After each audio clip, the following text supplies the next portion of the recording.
Oke teman-teman, kita akan sambut narasumber kita pada malam hari ini, Ibu Sulastri. Selamat malam Ibu. Selamat malam, salam Pak Yusuf.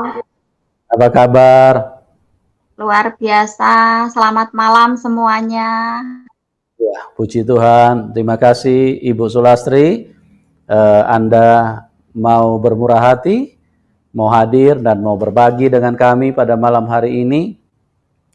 Bagaimana Tuhan Yesus begitu nyata, Tuhan Yesus begitu baik, Tuhan Yesus begitu berkuasa, begitu maha kuasa, maha hadir, dan maha lebih daripada apapun yang bisa kita katakan. Bagaimana Tuhan Yesus telah menyatakan diri kepada Ibu pada malam hari ini, kita akan dengarkan semua. Ibu bisa cerita, Ibu bisa saksikan kepada kami apa yang terjadi dengan kehidupan Ibu, dimulai dari latar belakang dulu, supaya semua teman-teman yang ada di dalam link ini bisa diberkati. Oke Ibu, waktu dan tempat saya serahkan kepada Anda. Silakan Ibu Sulastri. Baik, terima kasih Pak Yusuf Manubulu atas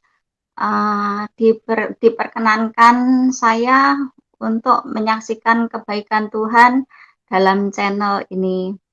Terima kasih, pertama-tama saya ucapkan puji syukur kepada Tuhan Yesus yang telah memelihara saya, telah menyertai kehidupan saya sampai saat malam ini. Terima kasih. Saya akan mulai. Saya menyaksikan kebaikan Tuhan ini kepada semuanya. Nama saya Sulastri, tinggal di Madiun.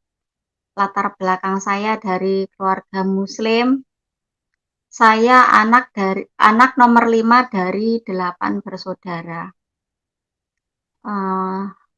Bapak Ibu yang dikasihi Tuhan, selama saya menjadi seorang Muslim, saya dibiasakan untuk rajin sholat sama bapak saya. Dari kecil diajarin ngaji, harus bisa ngaji. Kalau nggak ngaji dipukul. Kalau nggak bisa ngaji, pokoknya kalau ngajarin ngaji tidak bisa itu sampai dibentak-bentak sama bapak saya dulu.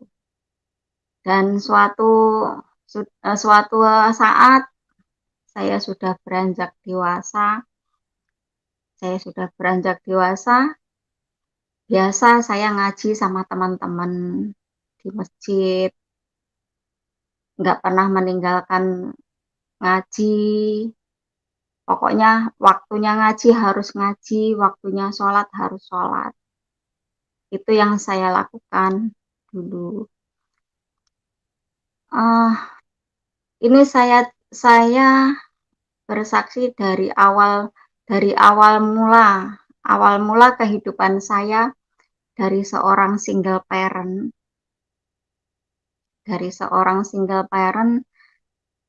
Saya 8 tahun menjadi single parent, mengurusi 2 orang anak.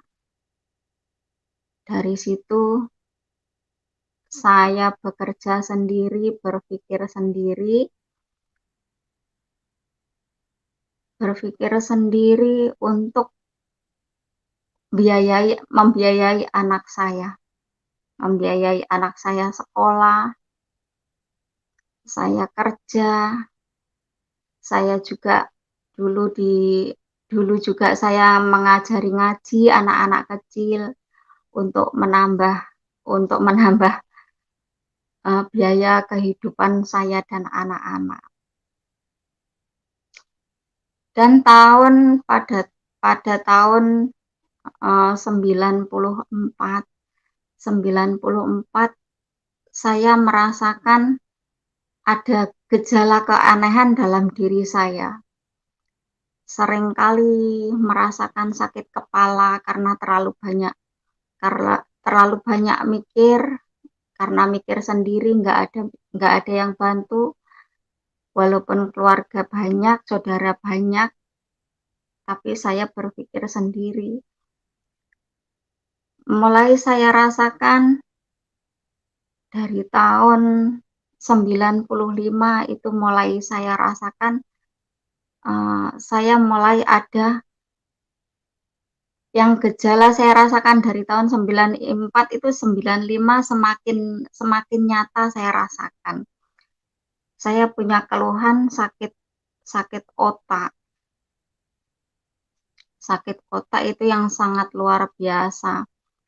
Jadi kalau kerja itu sebentar-sebentar libur, sebentar-bentar izin sakit. Sudah gitu gajinya dikurangi, saya makin pusing, gaji dikurangi untuk biaya anak-anak gimana, makin pusing, jadi sering makin makin nyata sakit yang saya rasakan di kepala saya itu mulai tahun 95. Jadi sering saya pergi ke dokter, berobat, terus dokter bilang, coba di-scan, nanti nanti biar tahu diagnosa penyakitnya apa gitu. Tapi saya tidak berani pergi ke dokter karena kalau saya ke dokter di-scan, jadi saya tahu penyakitnya tambah tambah pusing, nanti, waduh, tambah biaya lagi. Karena kami dari keluarga yang sangat sederhana, sangat-sangat sederhana. Setiap sholat saya berdoa, ya Allah, sembuhkan penyakit ini. Ya Allah, saya masih punya anak yang kecil yang harus saya biayai. Jadi saya banyak pikiran, saya banyak berdoa, minta minta kesembuhan kepada Allah, sering sholat tahajud kepada Allah. Tapi nggak pernah ada apa dibilang nggak pernah ada mukjizat atau bagaimana gitu yang saya rasakan. Jadi saya alami itu sering makin lama makin sering kambuh penyakit yang saya rasakan itu sampai waktu yang luar biasa lama. Orang tua saya juga, kenapa sih kamu kok seperti ini? Kenapa sih setiap ini kok bentar-bentar sakit. Tapi saya nggak mau cerita beban saya. Saya terus berdoa sama Allah, sholat tahajud sampai sholat duha. Kalau pagi itu saya sempatkan sholat duha biar dibukakan pintu rezeki. Tapi yang saya rasakan kok saya nggak ada perubahan. Saudara sebanyak itu, tapi nggak ada yang peduli sama sekali sama saya, Bapak Ibu. Sampai akhirnya, itulah saya rasakan sampai bertahun-tahun. Sampai akhirnya pada tahun 2016, itu saya rasakan dari tahun 95 sampai 2016, itu sering kambuh, saudara, saudara semua. Kalau pas lagi kambuh, rasanya ingin mati. Jadi makin tahun itu yang saya rasakan, kepala saya itu sakit semua, sakit yang sangat luar biasa. Terutama di bagian otak. Setiap kambuh pengen mati karena sudah capek merasakan beban hidup. Karena single parent itu tadi semua memikirkan hal-hal semua sendiri. Terlalu berat bagi saya gitu. Terus pada akhirnya tahun 2016 itu saya mau saya juga punya sakit mata itu minus sampai silinder. Sampai akhirnya saya dibilangi sama teman kerja saya, waktu saya mau operasi mata, "Mbak, jangan dulu operasi mata. Soalnya nanti kalau operasi mata, ya kalau sembuh. Kalau enggak, nanti malah bahaya." Teman saya bilang begitu, Bapak Ibu. Terus bagaimana Bang? Ini teman saya orang Padang. Bagaimana Bang? Saya punya teman yang punya antibiotik tapi bagus, saya bilang. Teman saya bilang begitu. Itu bisa untuk mata juga, gitu. Dia bilang. Oh, enggak apa-apa Bang. Iya Mbak, daripada nanti kan operasi mata, biayanya kan mahal. Uang dari mana sampean? Nah, teman saya bilang seperti itu. Dan waktu itu terus berlalu, tapi saya belum berani beli yang antibiotik itu.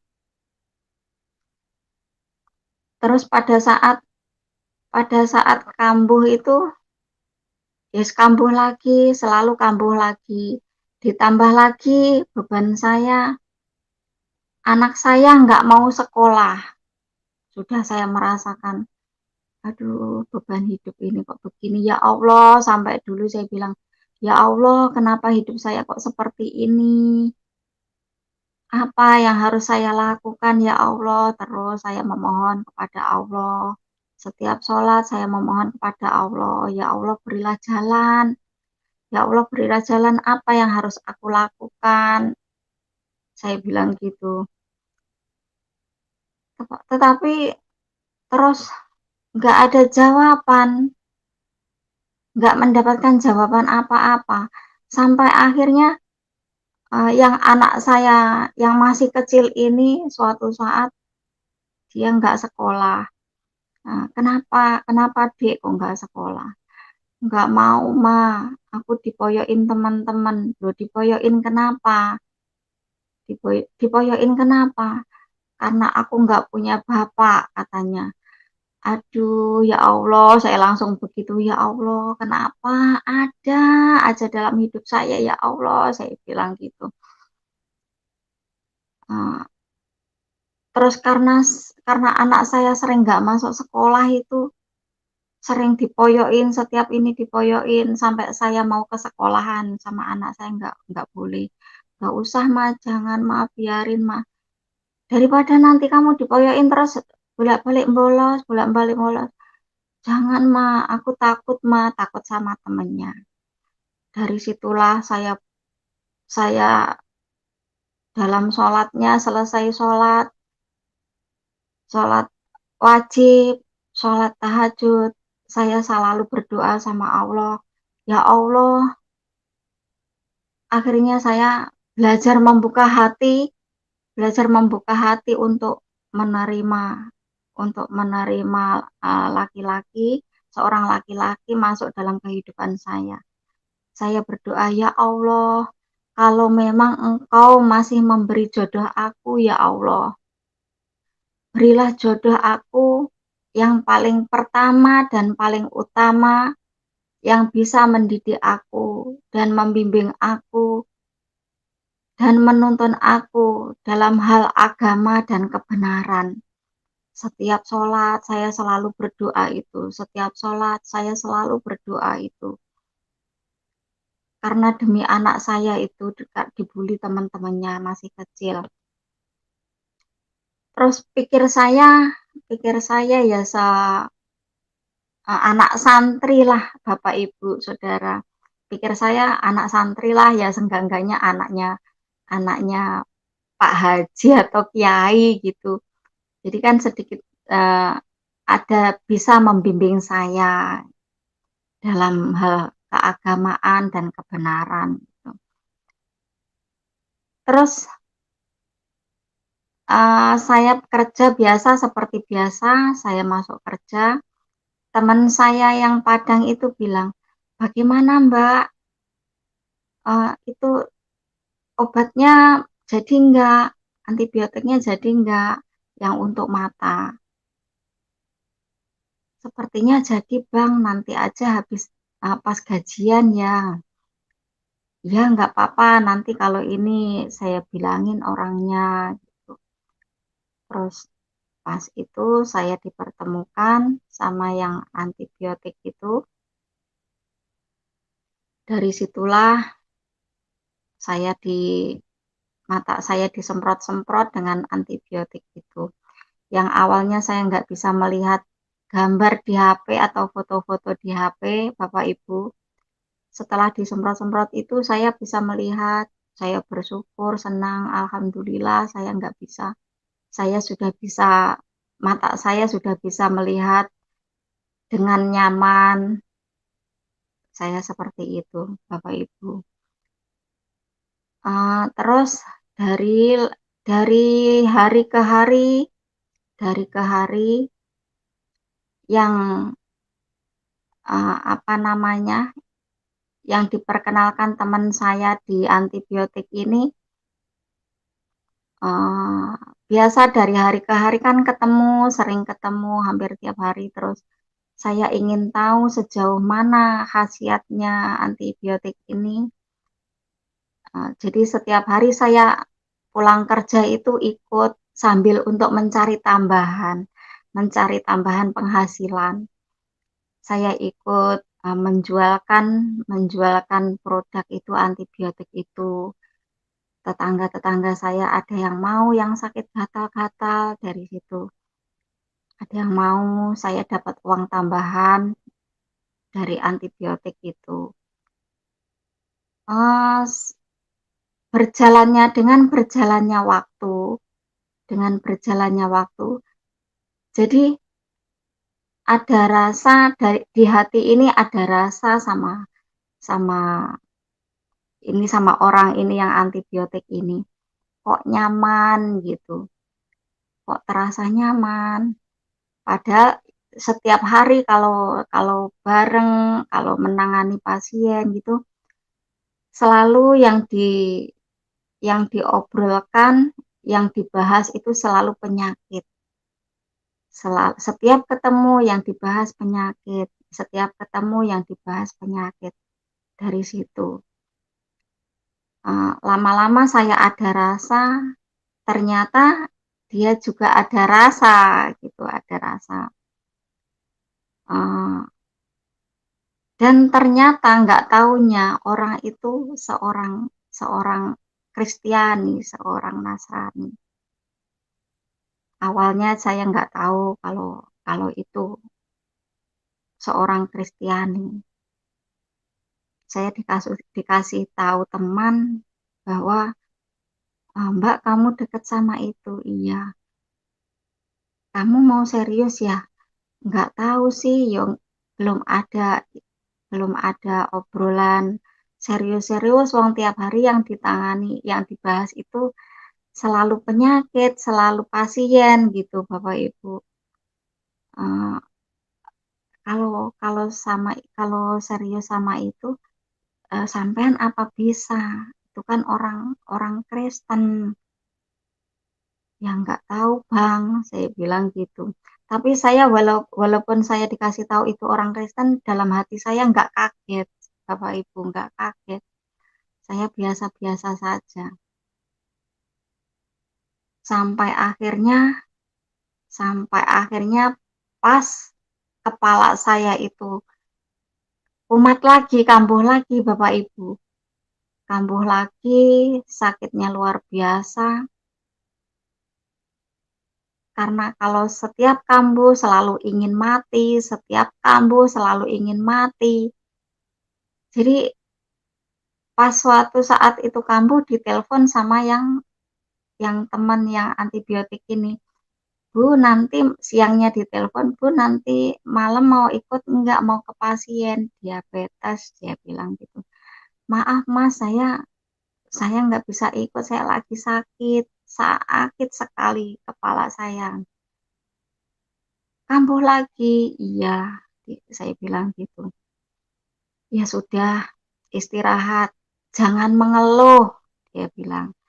Jangan mengeluh, jangan sambat. Kalau mengeluh nanti sampean dosa sama Tuhan. Jangan sekali-kali sambat ataupun mengeluh. Bersyukurlah, Bu. Bersyukurlah. Apapun yang Ibu rasakan, apapun penyakit Ibu, apapun kehidupan yang Ibu jalani, bersyukurlah. Dia bilang seperti itu.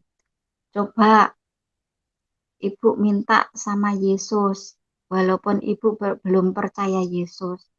Karena hanya Yesuslah, walaupun Ibu orang Islam, karena hanya Yesuslah yang mampu menyembuhkan.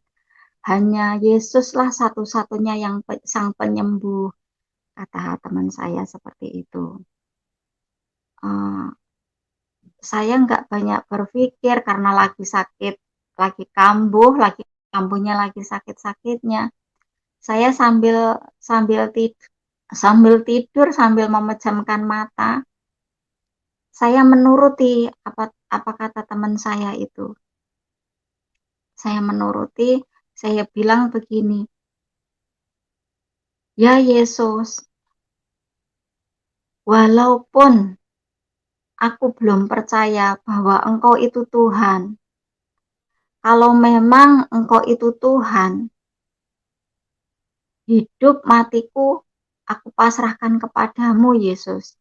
Saya bilang gitu. Karena saya itu benar-benar rasanya ingin mati, sudah nggak kuat menghadapi hidup, menghadapi segala macam masalah-masalah, ditambah sakit, otak saya sakit yang sangat luar biasa. Jadi saya bilangnya seperti itu sama Yesus itu. Setelah selesai bilang seperti itu, baru menutup mulut. Saya buat merem mau tidur. Kok lama-lama yang saya rasakan itu hilang gitu. Bapak Ibu, hilang hilang dalam hitungan detik, mungkin nggak ada menit-menitan, nggak ada, dalam hitungan detik hilang makin lama makin enteng sampai sama sekali nggak saya rasakan sakit itu.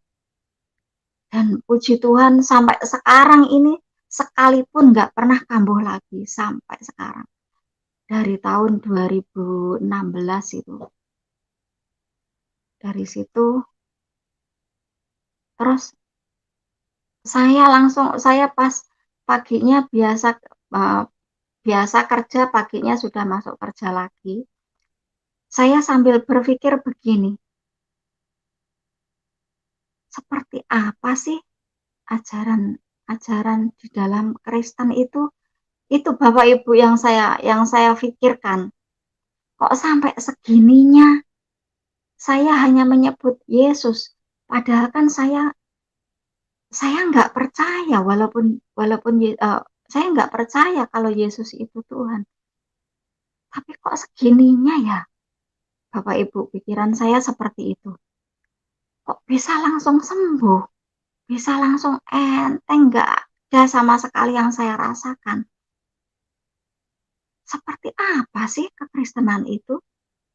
Seperti apa sih pengajaran dalam Kristen itu? Pikiran saya selalu dibalut dengan pertanyaan-pertanyaan seperti itu, Bapak Ibu.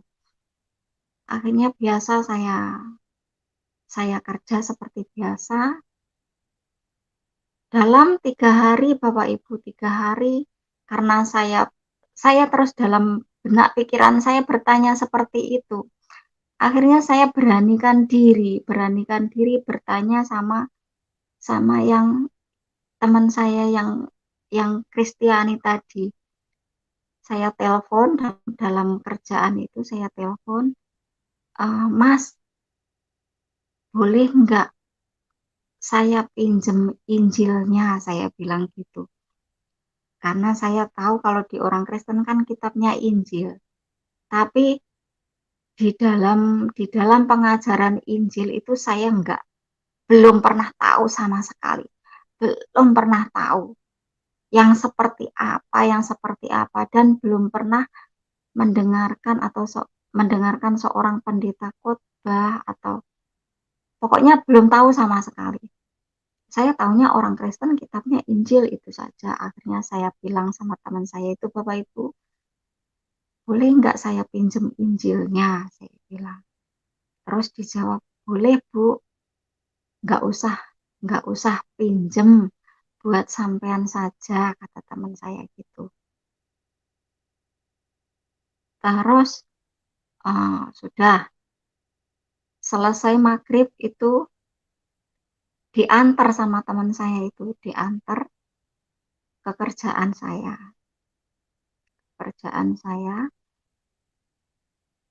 Terus ya saya simpen di dalam tas, saya umpetin takut teman kerja saya tahu. Saya nggak enak sama teman saya gitu, saya umpetin, saya masukin di tas. Pas pulang saya dipesanin sama teman, Bu, nanti kalau baca Injil diawali dari awal kejadian sampai imamat, itu perjanjian lama. Setelah itu udah itu imamat saja. Sampai setelah itu buka perjanjian baru dari Matius sampai Yohanes. Itu aja sudah. Itu aja dulu, kata teman saya seperti itu. Saya pulang kerja, Bapak Ibu, saya pulang kerja, saya langsung tutup pintu kamar, masuk rumah, masuk kamar, saya tutup pintu, saya buka Injil itu, saya nggak berdoa, saya nggak apa. Saya buka dari awal kejadian. Awal kejadian itu yang bunyinya, sebentar Bapak Ibu.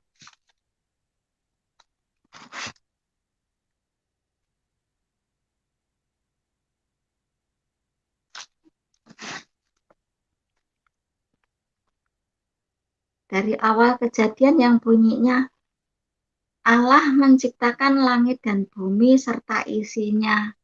Itu saya langsung, wah, bagus ini, dalam pemikiran saya gitu. Jadi saya baca itu pelan-pelan. Pada mulanya Allah menciptakan langit dan bumi. Bumi berbentuk bumi belum berbentuk dan kosong. Gelap gulita menutupi samudra raya, dan roh Allah melayang-layang di atas permukaan air. Baru 2 ayat itu, saudara, Bapak Ibu. Baru 2 ayat itu saya pemikiran saya gini, oh alah, Allah itu seperti ini toh tiba-tiba. Sebelum menjadi Allah itu seperti ini toh. Oh pantesan dibilang Allah itu cahaya, Allah itu nur, cahaya. Oh, seperti ini toh. Itu Bapak Ibu Saudara yang saya rasakan. Terus sampai imamat, enggak sampai imamat lah, saya membacanya enggak sampai imamat. Langsung saya penasaran di perjanjian baru, Bapak Ibu. Langsung di perjanjian baru dari Matius itu sampai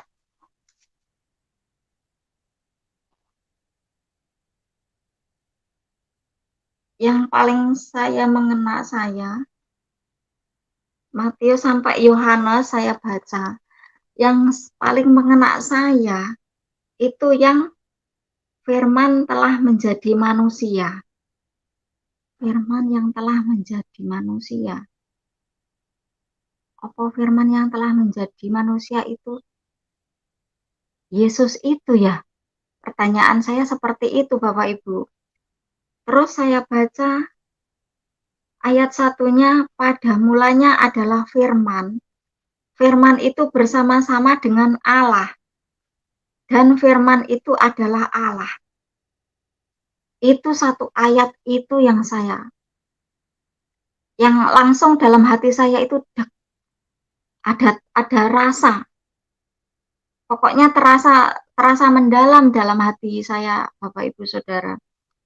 Pada mulanya adalah firman, firman itu bersama-sama dengan Allah, dan firman itu adalah Allah.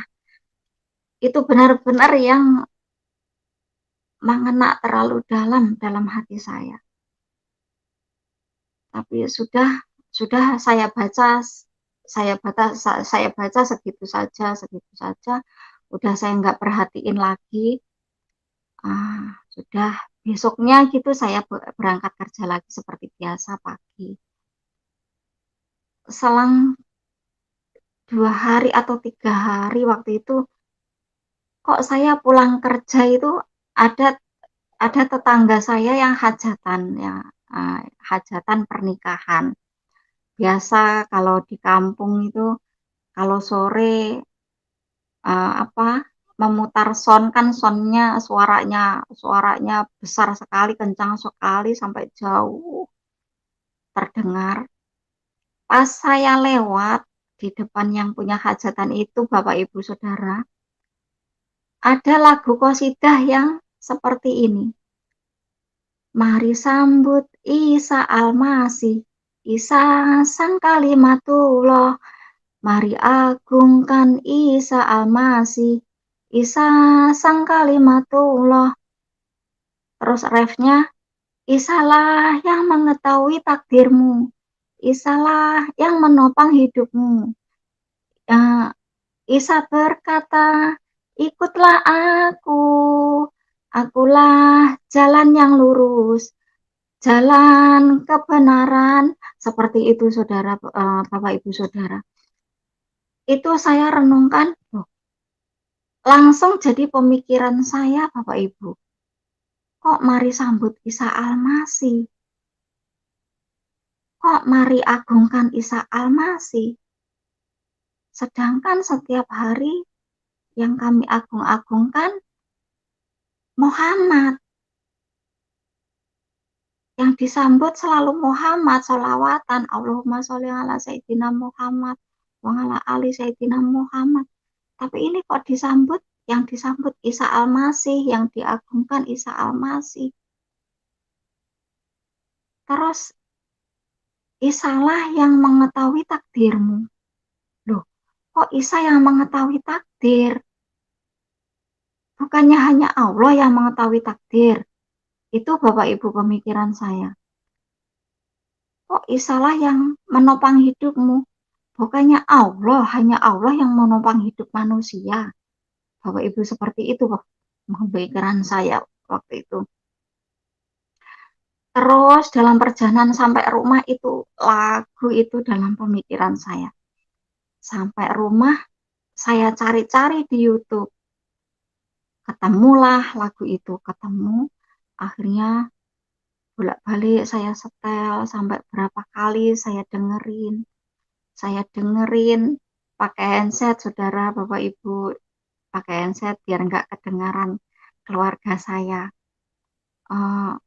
Saya dengerin, saya bilang sama anak saya yang kecil, Dek, dengerin Dek, lagunya bagus Dek, saya bilang gitu. Jadi pakai headset sebelah-sebelah sama anak saya itu, dengerin, bagus ya. Jadi diulang-ulang, didengerin gitu Bapak Ibu Saudara. Akhirnya terus jadi pertanyaan-pertanyaan dalam pemikiran saya. Langsung saya ambil Al-Quran. Saya buka, saya cari-cari tentang Isa Al-Masih.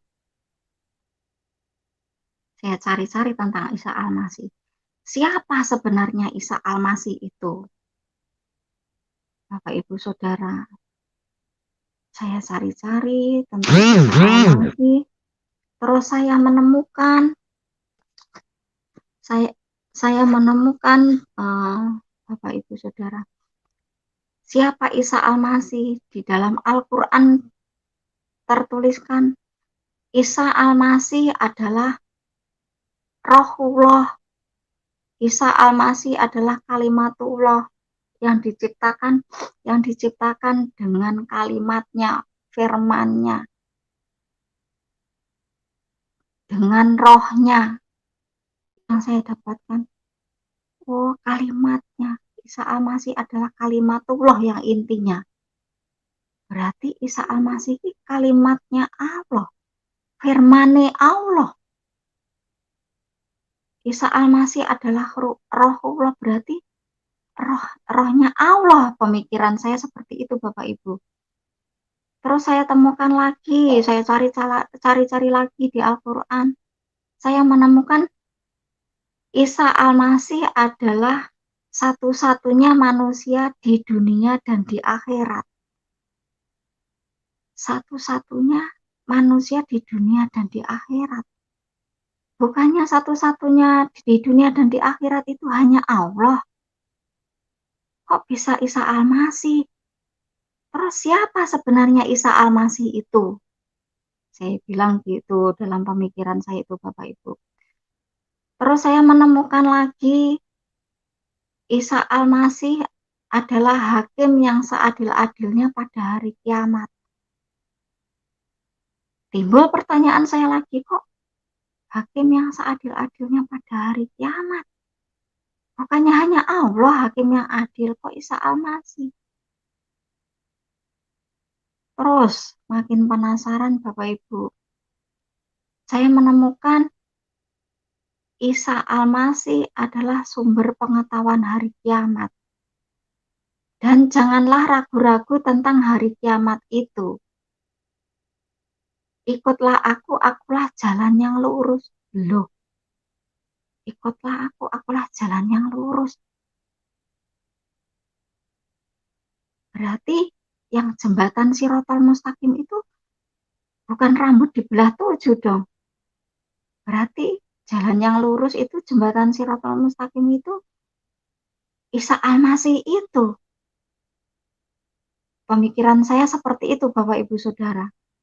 Timbul pertanyaan-pertanyaan, siapa sesungguhnya Isa Al-Masih itu?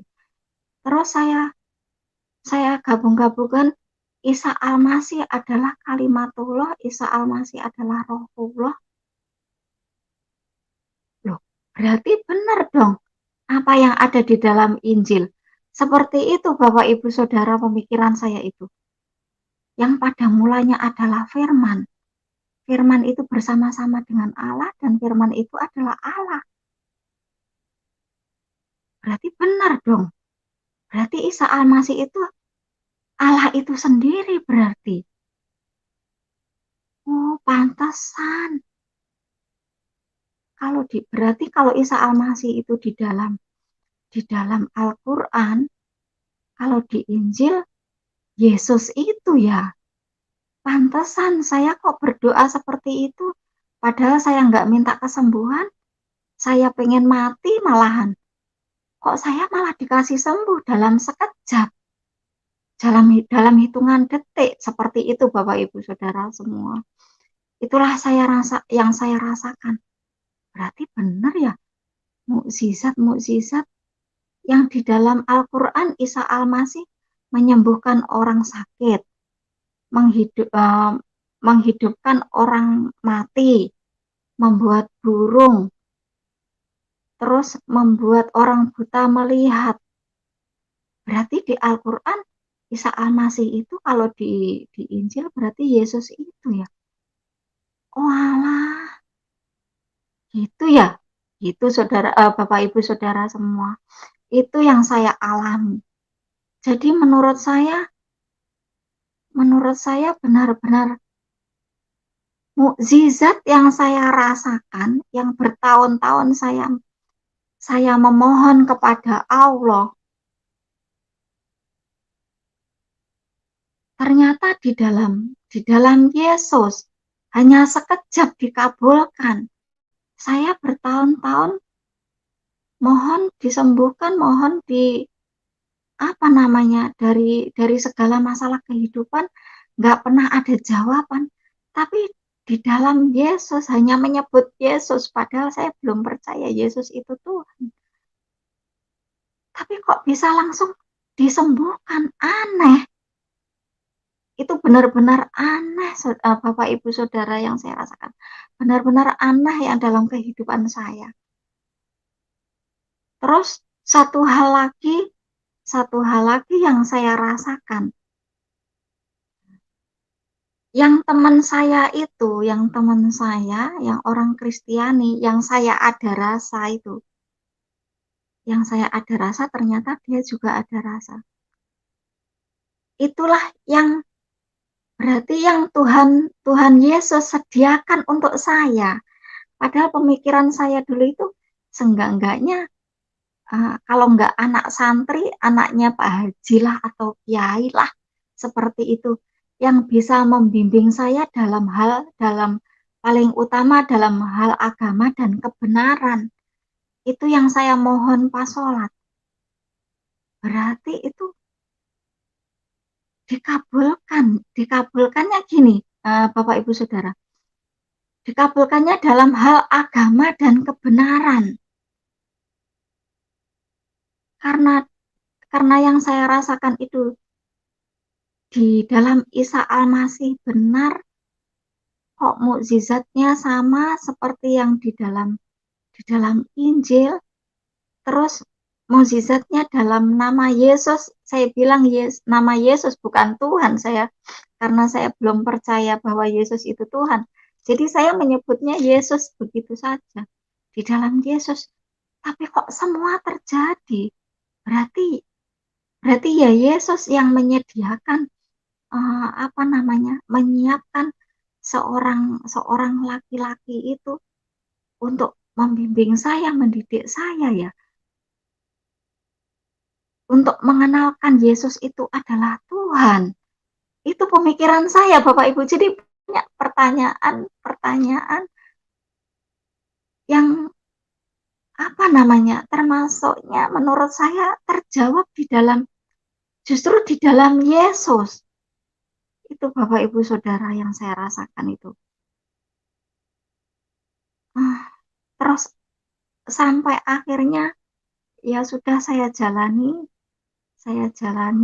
seperti biasa. Suatu saat saya sudah mantap, setiap hari dengan sembunyi-sembunyi saya membaca Injil.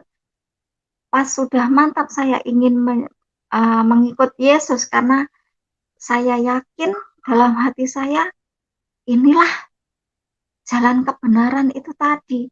Inilah jalan yang lurus itu tadi. Di Al-Quran sudah jelas, terus di dalam Injil juga sudah jelas, Bapak Ibu. Akhirnya saya mantap, saya nggak takut-takut, saya benar-benar berani untuk membaca Injil di depan teras rumah. Karena saya sudah benar-benar mantap. Inilah jalan saya, inilah yang harus saya ambil. Nah, pada suatu hari saya baca Injil di teras depan rumah, pas kakak saya lewat, kakak saya yang tua, saya dari 8 bersaudara, itu kakak saya yang nomor 2 dari atas. Lewat, pas saya lihat baca Alkitab, kitab saya dibeginikan, Injil saya itu dibeginikan, ada tulisan Alkitab, Bapak Ibu Saudara, ada tulisan Alkitab. Kamu baca apa, Wat? Kata kakak saya. Nyanyiin.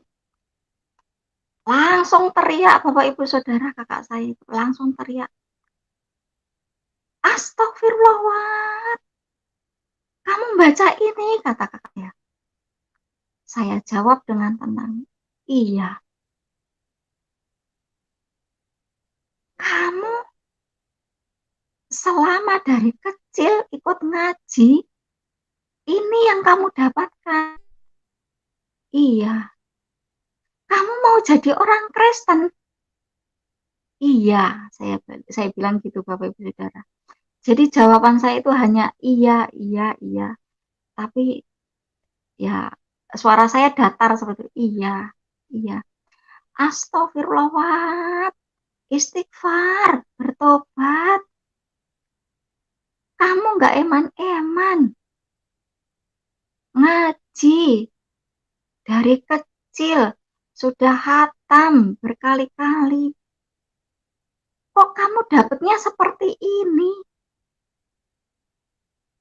Malah kamu jadi orang Kristen. Kamu benar-benar murtad kamu, Wat. Istighfar. Saya jawab, sudahlah, nggak usah teriak-teriak. Buat apa sih teriak-teriak? Saya bilang gitu. Terus, saya kan seperti ini kan saya karena di Al-Quran, saya baca di Al-Quran. Al-Quran sendiri yang mengatakan, coba Mbak, kamu buka Al-Qur'annya, kamu baca dalam surat Al-Maidah, surat Al-Baqarah, surat An-Nisa, surat Az-Zukhruf. Kamu cari Mbak, itu tentang Isa Al-Masih. Siapa Isa Al-Masih? Saya bilang gitu sama saudara. Jadi suara saya juga datar seperti itu. Langsung saya dibentak sama kakak saya itu, Bapak Ibu Saudara. Nggak usah ceramah, Wat. Nggak usah khotbah di sini. Nggak usah ceramah. Kamu sudah jadi murtad kamu. Aku bukan ceramah, Mbak. Saya bilang gitu. Aku bukan ceramah. Aku ngasih tahu. Kan kamu juga pinter ngaji, Mbak. Bisa ngaji. Coba bukalah, saya bilang gitu. Coba bukalah. Biar nggak menyalahkan saya. Saya bilang gitu, Bapak Ibu Saudara. Udah, nggak usah banyak omong. Nggak usah ceramah. Tak bilangin sama ibu. Bilang gitu kakak saya. Ya sudahlah. Ya sudahlah kalau nggak percaya. Jangan teriak-teriak. Buat apa sih teriak-teriak? Kan surga neraka ditanggung masing-masing. Nggak perlu berdebat. Nggak perlu diperdebatkan. Ini sudah jadi keputusan saya. Saya sudah yakin. Keyakinan bukan untuk diperdebatkan. Saya bilang gitu. Kalau nggak setuju ya sudah, nggak apa-apa. Saya tanggung sendiri. Toh nanti surga saya tanggung sendiri, neraka juga kan saya tanggung sendiri, saya bilang. Saya bilang begitu Bapak Ibu Saudara. Terserah kamu, kalau dibilangin nggak mau ngerti, kamu kalau dibilangin nggak nurut, biarin tak bilangin ibu. Ya sudah bilangin aja nggak apa-apa, tapi jangan teriak-teriak, saya bilang gitu. Nanti tetangga dengar, biarin dengar. Kakak saya seperti itu, Bapak Ibu. Terus akhirnya ya sudahlah. Sudah akhirnya di rumah itu rame, di rumah rame memperbincangkan saya, Bapak Ibu Saudara. Jadi saya langsung dijauhin semua sama saudara-saudara yang ada di rumah itu. Saudara saya ada satu di rumah itu, yang dekat rumah ibu, ada satu, dua, tiga. Yang lain itu di Lampung, di Palembang, sama yang satu di Malaysia, Bapak Ibu Saudara. Udah saya jalanin sampai beberapa hari, akhirnya kakak saya yang itu telepon, semua saudara-saudara saya ditelepon Bapak Ibu Saudara, yang di Malaysia, yang di Palembang, yang di Lampung, semua diteleponin. Bahkan sama adik saya yang di Palembang, itu saya diunggah di Facebook bahwa saya murtad. Wah, dikatain yang macam-macam Bapak Ibu. Tapi saya jawabnya dengan santai. Sampai akhirnya pagi-pagi saya masih tidur. Adik saya yang di Malaysia telepon. Telepon pertama yang dicari ibu, ngobrol sama ibu. Terus setelah sama ibu mencari saya dibangunin sama ibu. Tri, ini adikmu telepon dari Malaysia. Ya, saya terima. Saya terima. Awalnya Bapak Ibu Saudara, awalnya biasa ngobrol biasa, tanya tentang kesehatan, tentang kabar, seperti itu Bapak Ibu. Lama-lama menyangkut tentang peralihan saya untuk menjadi orang Kristen itu. Apa benar, Wat, kamu mau jadi, kok aku dengar kamu mau jadi orang Kristen, apa benar? Siapa yang bilang? Mbak ya? Ya, iya katanya gitu. Ya, tapi nadanya sudah agak marah. Ya, iya memang kata saya gitu. Iya memang. Ya, memangnya kenapa? Kamu nggak sadar, Wat? Saya bilang. Dia bilang gitu, adik saya bilang. Kamu nggak sadar. Kembalilah ke Islam, Wat. Kalau kamu masih mengakui kita-kita ini saudara kamu harus kembali ke Islam. Jangan sampai kamu murtad. Istighfar, Wat, banyak istighfar. Iya, karena saya juga sudah banyak istighfar. Saya ditunjukkan sama Allah jalan yang lurus, jembatan Shirathul Mustaqim itu hanya di dalam Isa, saya bilang gitu, Bapak Ibu Saudara. Langsung adik saya bentak-bentak saya. Kamu, Wat, dibilangin. Langsung dibentak seperti itu. Kamu jangan sampai murtad. Kalau sampai kamu murtad, kamu nggak tak anggap jadi saudara. Aku nggak mau punya saudara orang Kristen. Aku nggak mau punya saudara murtad. Ya sudah, kalau nggak mau nggak apa-apa. Tapi bukan aku loh ya yang memutuskan persaudaraan. Kamu loh ya, saya bilang gitu. Kamu loh ya, aku tetap sayang sama semua. Cuman aku sudah yakin dalam hati. Aku sudah memutuskan. Aku mau ikut Isa Al-Masih. Saya bilang gitu, Bapak Ibu Saudara. Astagfirullah, Wat. Kamu itu sudah dibutakan oleh Allah, tahu nggak? Adik saya bilang seperti itu, Bapak Ibu. Tapi saya jawab apa? Bukan dibutakan, tapi dibukakan. Dibukakan, bukan dibutakan, tapi dibukakan oleh Allah. Ini yang menurut saya ini hidayah. Hidayah. Saya ditunjukkan jalan yang lurus, saya ditunjukkan jalan jembatan Shirathul Mustaqim itu, saya bilang. Seperti itu Bapak Ibu Saudara. Terus sudah akhirnya marah-marah adik saya. Sudah, kamu dibilanginya susah. Mulai saat ini, mulai detik ini, pagi ini, kamu harus angkat kaki dari rumah itu. Itu Bapak Ibu kata-kata yang keluar dari adik saya. Kamu jangan sekali-kali menjadi virus di dalam rumah itu. Sekarang juga harus angkat kaki. Saya nggak mau punya saudara murtad. Kata adik saya seperti itu, Bapak Ibu Saudara. Saya jawab dengan tenang, begini, ya sudahlah, saya sebenarnya bikin virus apa toh? Saya kan nggak bikin virus apa-apa. Saya kan nggak berbuat apa-apa, kok bikin virus? Saya bilang seperti itu. Sudah, nggak usah banyak omong. Sekarang juga angkat kaki dari rumah itu. Baiklah, kalau memang itu yang kamu inginkan, saya bilang. Saya tetap suara saya datar seperti itu, Bapak Ibu Saudara. Saya nggak marah. Dalam hati saya juga aneh, nggak ada rasa sakit hati, nggak ada rasa benci, nggak ada rasa jengkel. Saya hanya bilang, ya sudahlah, baik kalau memang itu yang kamu inginkan, kemauanmu.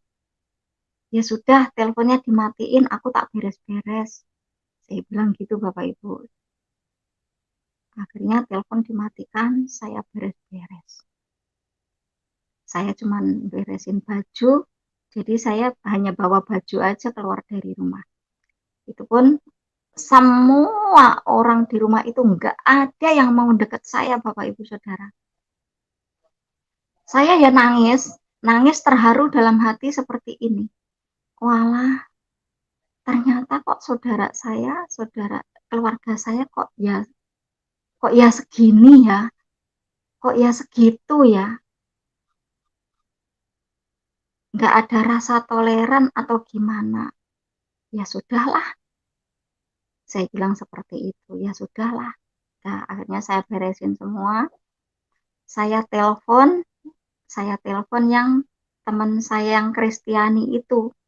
Nah, teman saya yang Kristiani itu, saya telepon, Mas, ada apa Bu? Saya minta tolong boleh nggak? Saya bilang gitu, ada apa? Tolong, saya minta tolong dicarikan kontrakan yang harganya murah lah, karena saya nggak punya uang, saya bilang gitu. Yang harganya murah. Loh, memang kenapa Bu? Saya diusir dari rumah. Walah, gitu toh. Ya sudah Bu, ya sudah nggak apa-apa saya carikan. Yang sabar ya, ya seperti itulah mengikut salib. Nah, nanti saya jelaskan. Dia bilang seperti itu. Nanti saya jelaskan. Sudah, tolong Mas sekalian ini ya mobil angkot ya untuk bawa barang-barang. Oh iya Bu, ya. Ya sudah Mas, terima kasih saya tak beresin semuanya, tak beresin yang perlu saya bawa, saya bilang gitu Bapak Ibu Saudara. Ya sudah saya beres-beres. Nah, sopir angkotnya datang, karena nggak ada yang bantuin, dibantuin sendiri sama sopir angkotnya. Jadi saya mau pamit, keluar dari rumah itu mau pamit itu, nggak ada orang sama sekali. Nggak ada orang sama sekali, saya harus pamit sama siapa, nggak ada orang. Semua menghindari saya, semua menghilang semua. Akhirnya ya sudahlah, saya pergi. Di dalam perjalanan sopir angkotnya tanya, ada mau pindah kemana Mbak? Mau pindah ke itu Madiun Kota kan, tempat tinggal saya kan di desa. Saya pindah di Madiun Kota, dekat Pasar Besar Madiun. Udah, kok nggak ada yang bantuin? Pada kemana memang Mbak, saudara-saudaranya? Nggak ada Pak, semua pada marah sama saya. Loh kenapa? Karena saya mau pindah agama. Saya bilang gitu, Bapak Ibu Saudara, saya terus terang sama sopir angkot. Karena saya mau pindah agama. Pindah agama apa? Kristen, saya bilang gitu. Walah, gitu toh. Tapi ya nggak harus segitunya lah, masa diusir. Kata sopir angkotnya seperti itu, Bapak Ibu Saudara. Ya nggak harus diusir-usir lah, masa terus orang tua orang tuanya eh, orang tua sama saudara-saudara nggak ada semua Pak, semua menghindari saya, menghilang. Nggak tahu, mungkin ke rumah tetangga mungkin, saya bilang gitu. Ya sudah saya bantuin, saya ini nggak apa-apa saya antar gitu. Ya jane yo jangan segitunya. Sebenarnya sebenarnya jangan segitunya, masa sampai diusir-usir. Kan keyakinan itu kan nggak boleh dipaksakan, kata kata sopir angkot tadi. Ya tapi gimana lagi Pak, kenyataannya seperti ini, ya sudahlah nggak apa-apa, saya berani berbuat juga harus berani tanggung jawab, seperti itu Bapak Ibu. Dari situlah akhirnya saya diusir, sudah di tempat di kontrakan yang baru. Tapi yang teman saya itu nggak nungguin saya Bapak Ibu Saudara, nggak nungguin saya, bantuin saya seperti itu nggak. Pokoknya sudah menyiapkan ini kontrakannya di sini, diantar ke tempatnya, sudah saya tinggal kerja ya Bu, gitu Bapak Ibu Saudara. Jadi saya beres-beres sendiri, nurunin sendiri sama Bapak supir angkot tadi. "Ya Mas, nggak apa-apa, terima kasih banyak ya sudah dibantuin." Saya bilang seperti itu. "Ya Bu." "Ya Bu, sama-sama." Sudah, saya ditinggal ditinggal berangkat kerja, saya beresin sendiri. Berjalannya waktu, akhirnya Bapak Ibu Saudara, hari Minggunya baru pertama kali itu saya ikut ibadah. Saya pengen ikut ibadah. "Mas, saya pengen ikut ibadah ya." "Ibu sudah benar-benar mau ikut Yesus?" "Iya Mas." "Ya sudah, nanti saya jemput kalau mau ikut ibadah." Gitu. Akhirnya saya dijemput ikut ibadah. Nah, di situ saya cerita sama Pak Pendeta bahwa saya diusir dari rumah. Diusir dari rumah. Terus Pak Pendeta bilang, "Ya seperti itulah Mbak Lastri, namanya mengikut Yesus. Ini namanya memikul salib." Gitu. "Oh, gitu ya Pak." Ya saya baru tahu namanya salib-salib itu. Seperti itu gitu. Arti salib itu seperti itu baru baru baru kali itu dikasih tahu Pak Pendeta saya. Dari situ dikasih ayat, sudah tertulis di dalam Alkitab, musuh yang paling utama adalah seisi rumah. Itu yang paling pertama. Gitu. "Oh gitu Pak," saya ceritakan, "ya saya nggak sakit hati Pak diusir seperti." Puji Tuhan, haleluya, memang seperti itulah. Itulah keajaiban Tuhan Yesus, itulah kemurahan, kasihnya Tuhan Yesus seperti itu. Bisa menghilangkan rasa sakit hati, bisa menghilangkan rasa kekecewaan. Akhirnya saya juga dinasihatin, dikasih ayat-ayat dari situlah. Setelah selesai ibadah, semuanya berdoa untuk saya didoakan. Saya nangis, Bapak Ibu, nangis. Pertama ikut ibadah itu pas dalam doa pertama, pembukaan ayat firman, itu orang-orang pada merem semua, matanya terpejam. Saya saya melihat sekelilingnya, melihat gambar, melihat ada ada gambar Yesus gitu di temboknya, saya lihat aja, saya pantangin. Jadi orang-orang berdoa pejamkan mata, yang saya lihat itu gambar gambar Yesus itu, Bapak Ibu Saudara. Tapi herannya pas didoakan terakhir, selesai ibadah didoakan itu, saya bisa menangis, Bapak Ibu Saudara. Saya bisa menangis, saya bisa merasakan kehidupan saya sebelum hati saya menerima Tuhan Yesus sebagai Tuhan dan Juru Selamat itu tadi. Setelah didoakan, pokoknya saya mantap ingin mengikut Yesus. Itu ada rasa, kalau kalau dulu saya belum tahu rasa damai, belum belum tahu Bapak Bapak Ibu Saudara.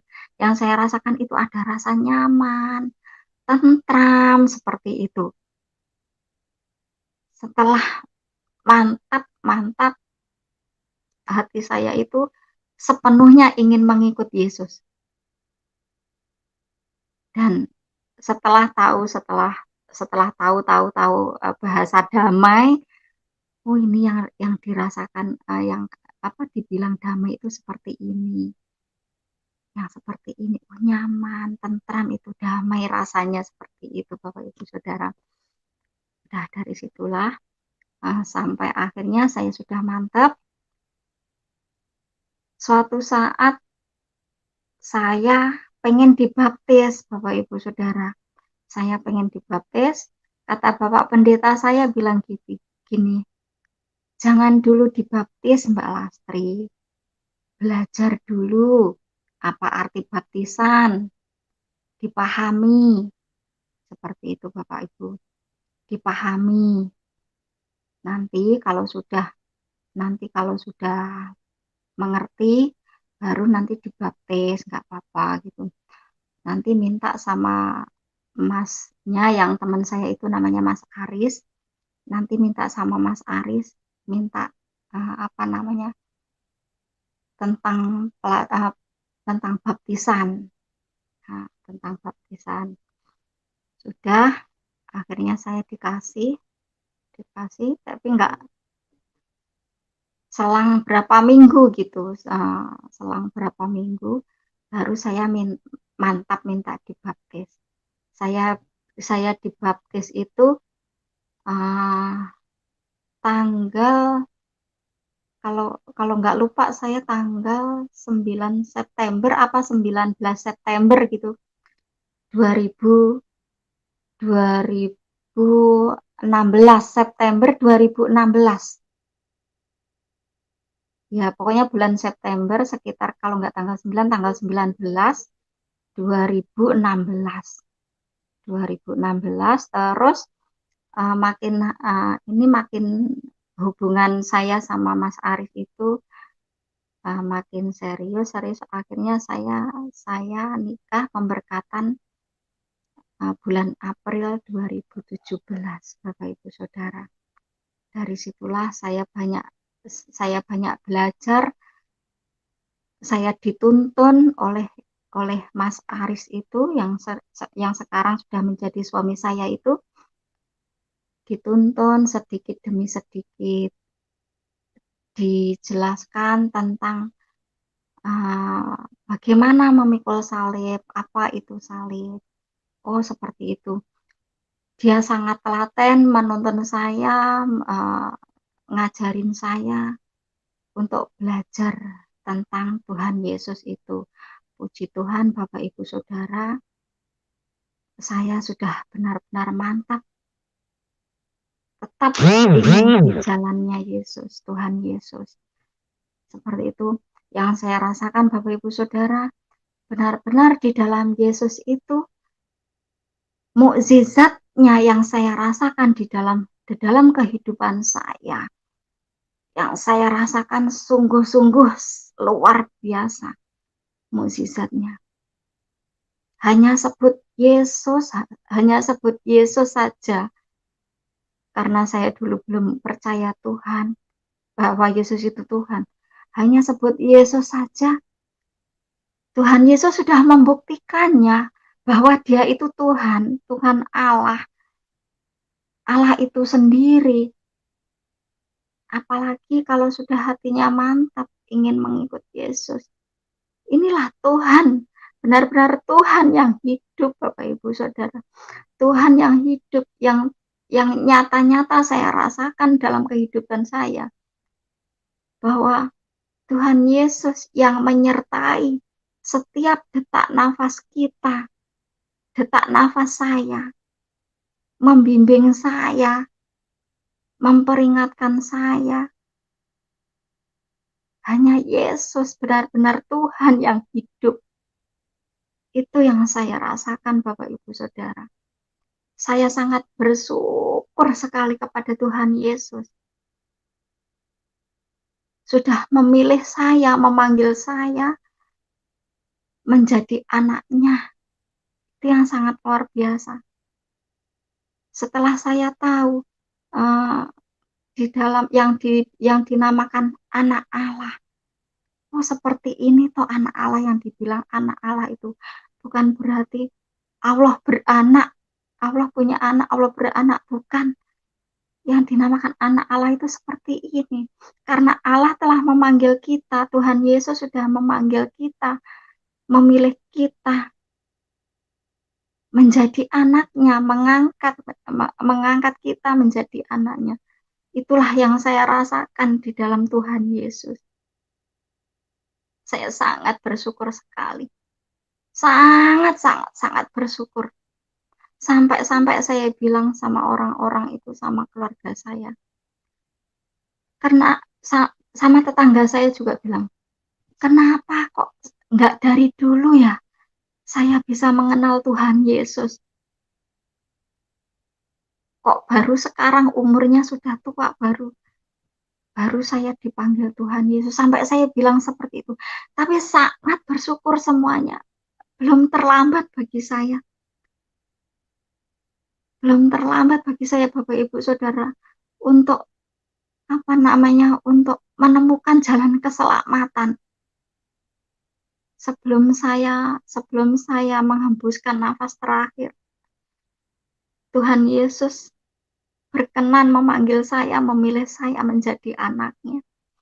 Itu yang sangat-sangat luar biasa yang saya rasakan dalam kehidupan saya, Bapak Ibu Saudara. Inilah kesaksian saya pada malam ini. Semoga dengan kesaksian ini menjadi berkat untuk semuanya dan menjadi berkat juga buat saya. Jadi iman saya mengikut Yesus semakin kuat. Saya harus berserah penuh kepada Tuhan Yesus. Dan mengikut Tuhan Yesus itu perjalanannya enggak semudah apa yang difikirkan, apa yang saya pikirkan. Yang namanya memikul salib itu tadi. Dan dalam mengikut Yesus pun banyak tantangan. Setelah mengikut Yesus, itu juga banyak tantangan yang saya rasakan dalam kehidupan saya, dalam rumah tangga saya. Itu yang dijelaskan sama Pak Pendeta saya dijelaskan. Itulah prosesnya. Jadi setelah mengikut Yesus, perjalanan hidup enggak mulus, enggak enak, enggak happy, enggak. Melalui proses-proses. Ada kekecewaan juga dari saudara, entah dari suami, entah dari manapun. Ada rasa kekecewaan. Tapi itulah luar biasanya Tuhan kita Yesus Kristus yang selalu menyertai kehidupan kita. Selalu saya diingatkan. Yang menurut pemikiran kedagingan, menurut pemikiran daging, pemikiran kita itu benar. Tetapi ternyata di hadapan Tuhan Yesus itu salah. Sering saya diingatkan oleh Tuhan Yesus. Menurut saya benar, ternyata di hadapan Tuhan itu tidak berkenan. Ternyata salah. Berulang-ulang saya ada kesalahan walaupun menurut saya itu benar. Ternyata di hadapan Tuhan itu Tuhan bilang enggak boleh.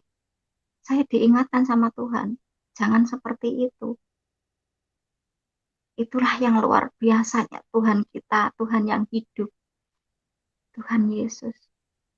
Anaknya enggak mau dalam kesalahan, anaknya enggak mau dalam melakukan dosa, walaupun menurut pemikiran daging itu benar. Tapi bagi Tuhan tidak benar, itu salah. Banyak tantangan, banyak proses. Setelah mengikut Tuhan perjalanannya panjang, prosesnya panjang, harus menderita. Benar Bapak Ibu Saudara semua, menderita batin. Kalau menderita tentang ekonomi apa gitu ya, itu sudah biasa saya rasakan. Tapi menderita batin, menderita perasaan, itu yang sangat luar biasa proses di dalam Tuhan Yesus. Itulah proses. Kita harus mau ditempa biar seperti emas, biar murni. Itu yang saya rasakan Bapak Ibu Saudara. Terima kasih untuk kesaksian malam ini.